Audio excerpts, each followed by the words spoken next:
రాష్ట్రంలో కూటమి ప్రభుత్వం అధికారంలోకి వచ్చిన సంవత్సర కాలంలోనే దాడులనేవి పెరిగిపోయినాయి అని చెప్పి వైసీపీ అయితే అంటుంది. ఇది నిజమేనంటారు?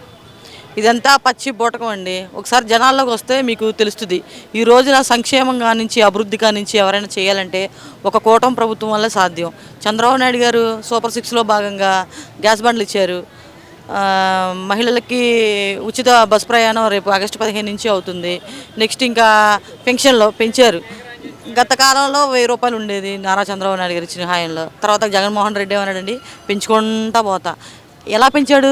సంవత్సరానికి 250 చొప్పున దిగిపోయేటప్పటికి ముక్కి మూలిగి 3000 రూపాయలు ఇచ్చాడు. ఆయన పెంచింది ఎంతండి? 1000 రూపాయలేగా. జనాలు అర్థం చేసుకోవాలి.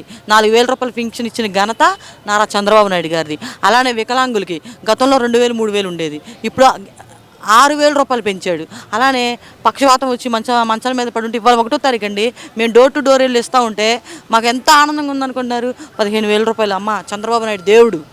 పాలు పోసి మేము అభిషేకాలు చేస్తామని చెప్పేసి ఒక పక్కన వృద్ధులు కానించి వితంతువులు కానించి అందరూ హర్షం వ్యక్తం చేస్తూ ఉన్నారు. వీళ్ళు బురద చల్లటానికే ఉన్నారు ఈ ప్రభుత్వం. అంటే పెన్షన్లు అయితే 4000 రూపాయలు చేశారు, కానీ కొన్ని పెన్షన్లు తీసేశారు అంటున్నారు కదా. కొన్ని పెన్షన్లు అంటే ఏమండి, ఇప్పుడు కారు ఉందనుకోండి, అది ఎవరికైనా కొంచెం బాధగానే ఉంటుంది. కార్లుని ఐటీ రిటర్న్స్ అని వాళ్ళకి కొన్ని గజాల భూములని. అసలు పెన్షన్ అంటే ఏంటండి?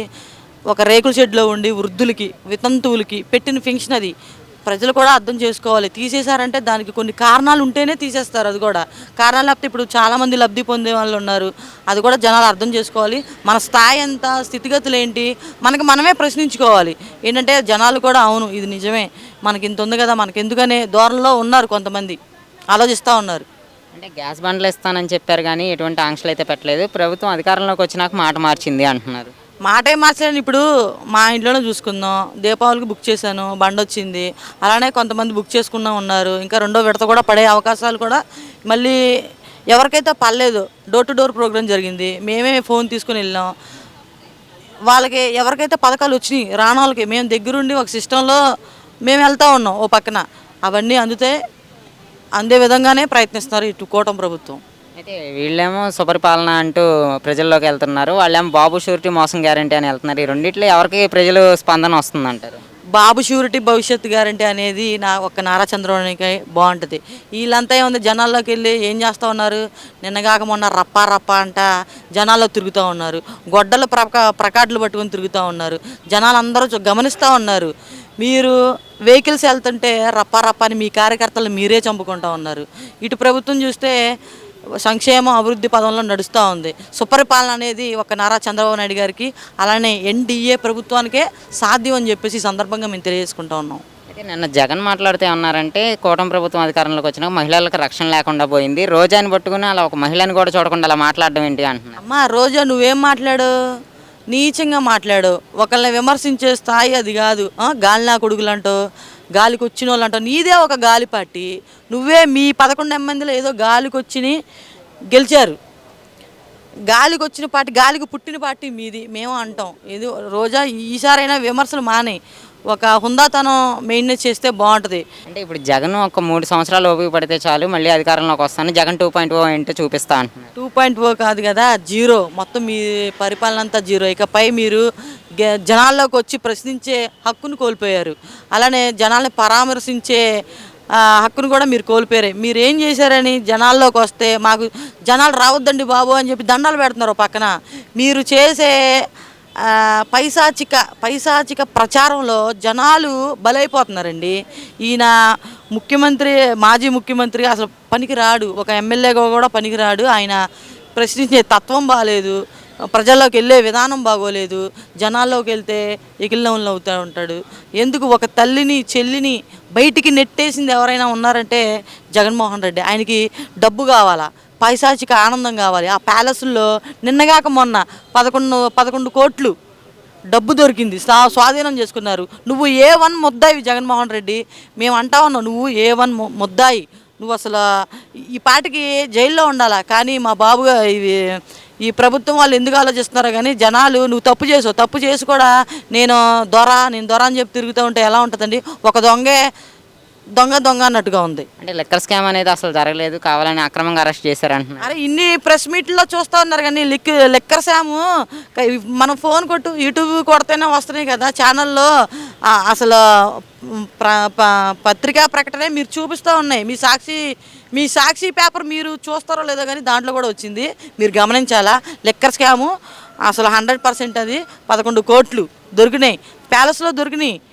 అంటే లిక్కర్ స్కామ్లో అసలు బిగ్ బాస్ ఎవరు అంటారు? బిగ్ బాస్ A1 ముద్దాయి జగన్మోహన్ రెడ్డికే సాధ్యం. ఒక సైకో, ఒక బిగ్ బాస్, ఒక డాన్, ఒక ఏపీకి డాన్ ఎవరైతే ఉన్నారో, ఒక స్మగ్లింగ్కి యువరాజ్ అయితే ఎవరున్నారో మన సినిమాలు చూస్తూ ఉంటాం. డాన్లు అంటే ఇలా ఉంటారని. జగన్మోహన్ రెడ్డిని చూస్తే ఎవరికైనా జనాలకు అర్థమైపోద్ది, ఓహో డాన్ అంటే ఇలానా, మోసం చేసే నాయకుడు ఈయనేనా అని చెప్పే విధంగా ఉన్నాడు అనమాట జగన్మోహన్ రెడ్డి. అంటే రాబోయే కాలంలో అయితే సిట్ అయితే వేగంగా పనిచేస్తుంది, జగన్మోహన్ రెడ్డి అరెస్ట్ అయ్యే అవకాశం ఏమైనా ఉందా? ఉంటుంది సార్, వాళ్ళు కంపల్సరీగా ఏమని చెప్పేసి ఇప్పటికే చాలా మారుమోగిపోతుంది. జగన్ ఎప్పుడు జైలుకి వెళ్తాడని ఎదురు చూస్తూ ఉన్నారు. ఎన్ని తప్పులు చేశాడండి, ఎన్ని వేలు. అసలు ఈయన పర్యటనకి వెళ్ళాడు అనుకోండి, ఒక గంజాయి మాఫియా వెనకాల ఉంటుంది, ఒక దొంగలకి సపోర్ట్ ఇస్తూ ఉంటాడు. ఎవరైనా జనాలకి మంచి చేసే విధంగా 4 మాటలు చెప్పాలి తప్ప దొంగలకి సపోర్ట్గా నిలిచే ఒక దొంగ ఈయన. ఏమని ముద్ద ఆయన వెళ్ళిపోతాడు, మీరు వెలికి తీస్తారండి. అన్యాయంగా అయితే ఎవరిని జైలుకు పంపించరు ఏంటి, మీ మీద ఆరోపణలు, మీ మీద అవన్నీ వెలికి తీస్తారు. మీద ఏదైతే నేర చరిత్ర ఉందో అది మొత్తం, గతంలోనే 23 కేసులు ఉన్నాయి మీ మీద ఏంటి. ఇప్పుడు ఒక లెక్క ఏంటి, అది చట్టం తాను చేసుకుంటా పోద్ది అనమాట. ఎవరో నేరస్తులు కోర్టును పోలీసులు తెలుస్తారనమాట. స్కామ్ అనేది జరగడానికి ఆస్కారం ఎక్కడ ఉంది? నేను మద్యం ధరలు కూడా తగ్గించాను, మద్యపానం తగ్గించాను అంటున్నారు కదా. అవునయ్యా, మరి సెంట్రల్ నియోజకవర్గం మహిళల పుస్తులు అన్యాయంగా తెగిపోతూ ఉన్నాయి పక్కన. అంతకుముందు మనం చూసాం గతంలో. లెక్కర్ ఏముందన్నా, లెక్కర్లో ఒక స్పిరిట్ పోసి దాంట్లో ఏదో ఒక మందు పోసి, మొన్న కూడా మేము యూట్యూబ్ ఛానల్ అన్నీ చూస్తూనే ఉన్నాం, గమనిస్తూనే ఉన్నాం. ఏంటి, మీరు లిక్కర్ దందా ఏదైతే ఉందో అది ఒక జగన్మోహన్ రెడ్డి కళ్ళకు కట్టినట్టు అక్కడ ప్యాలెస్లో ఆధారాలు ఉన్నాయి. ఇంకా మమ్మల్ని మీరు అడగవసరం ఆ ప్రశ్న, ఎందుకంటే టీవీ ఛానల్ మారుమోగుతున్నాయి, పేపర్లో పడతా ఉన్నాయి. ఏది ముందు తెలుస్తుంది. ఇంకా అంటే ఇటువంటి నాసిరకమైన మద్యాన్ని ప్రభుత్వమే అమ్మిందంటే అసలు వైసీపీ గవర్నమెంట్కి ఏమన్నా విచక్షణ అనేది ఏమన్నా ఉందంటారా?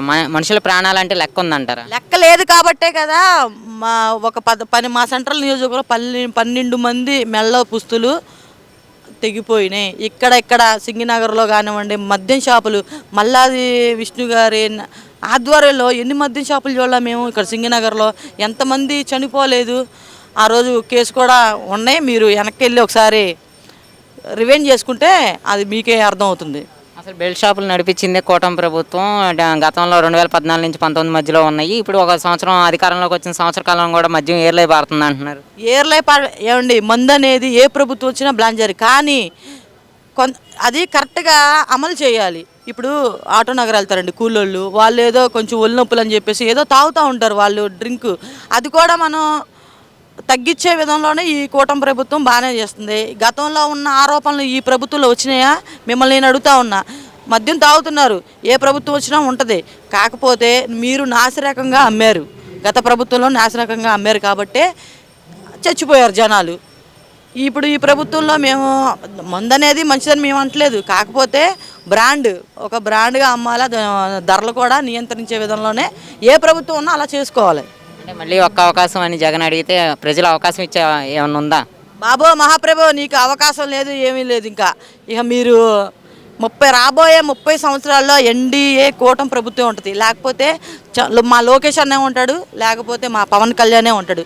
ఈ మోసపూరితమైన ప్రభుత్వం మేము అసలు జన్మలో గెలిపించుకునే విధంగా అయితే లేరండి. అసలు నమ్మించి మోసం చేశాడు, నమ్మించి గొంతుకోసాడు ఈ జగన్మోహన్ రెడ్డి.